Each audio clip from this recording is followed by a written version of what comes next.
Welcome to Easy and Fast English. I'm James. Today we're going to do a very special lesson, and it's going to be about medical vocabulary.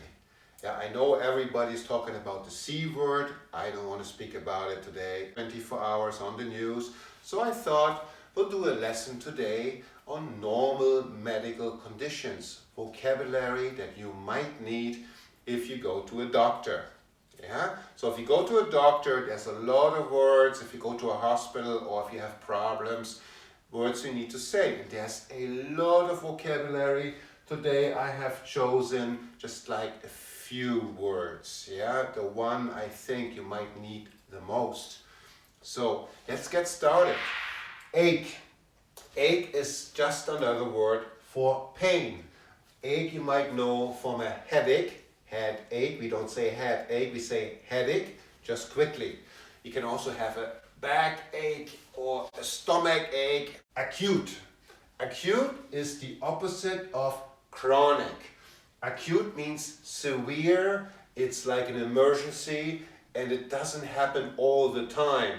If something happens all the time, it's chronic. Chronic can be, for example, diabetes. Diabetes is something people know. You have it for a long time.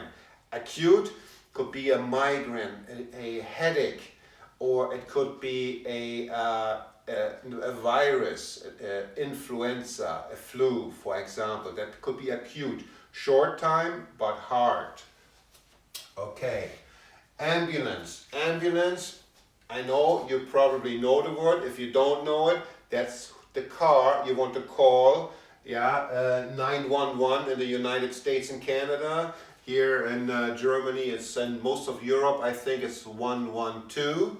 Yeah, so that's the number you call for the car that brings you to the hospital. An ambulance. It's an emergency vehicle. Emergency car. Vehicle means car. Antibiotics.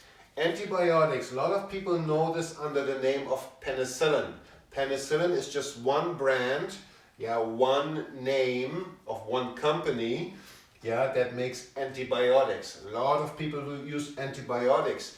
What antibiotics does, it kills bacteria, bad bacteria inside your body.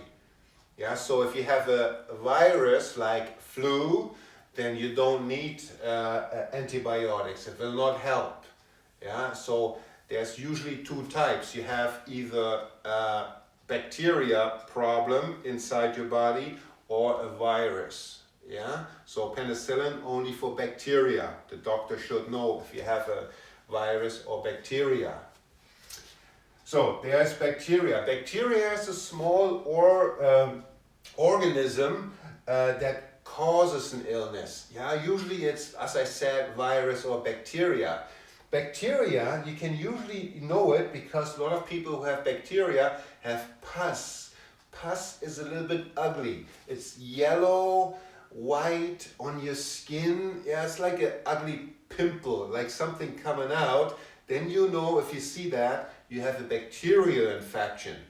As a matter of fact, this little white yellow stuff is just dead white blood cells that were fighting the bacteria before. So that's a good thing. If you see pus, it's ugly, but it's actually a sign that your body, your immune system works well.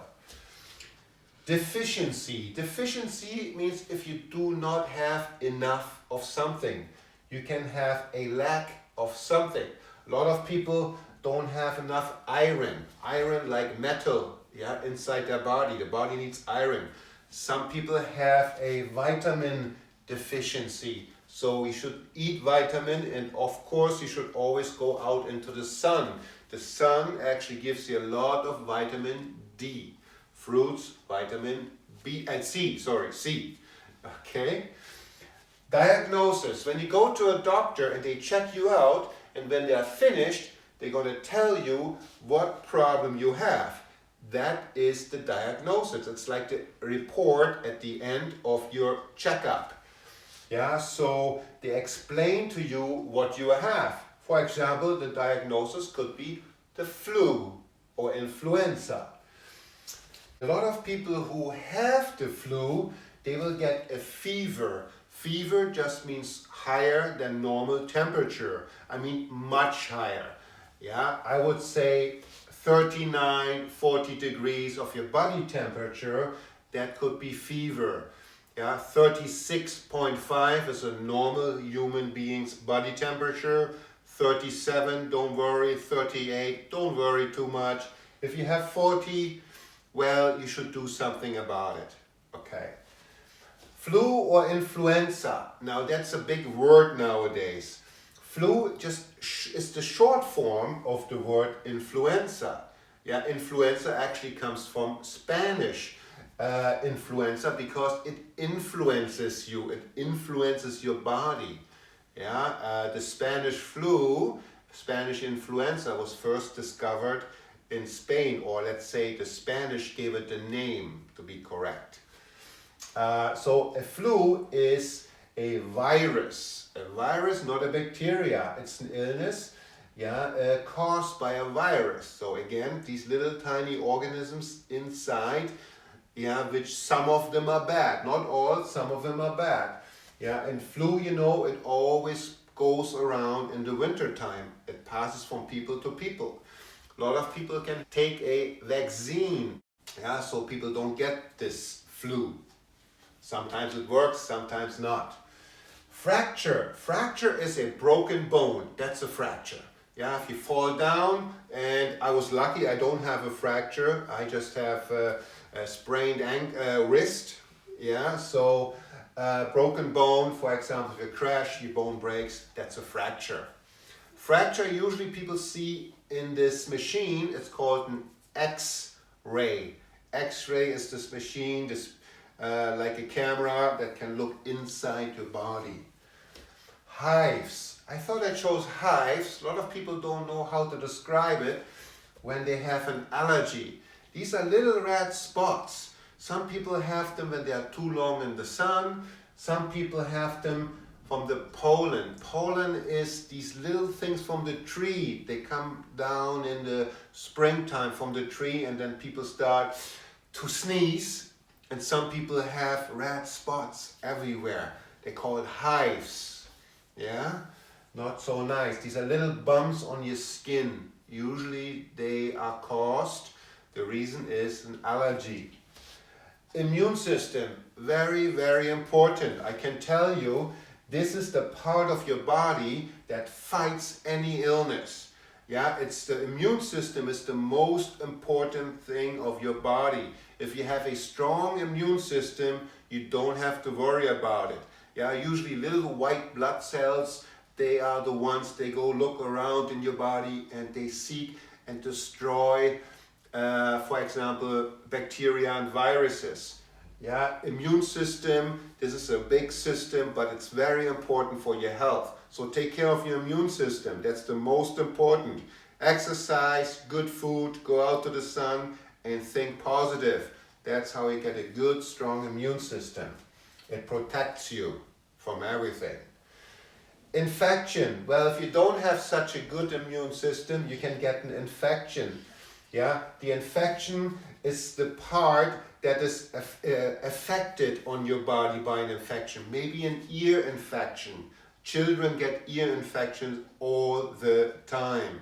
Or an eye infection. So the part that's affected by an illness, that's an infection.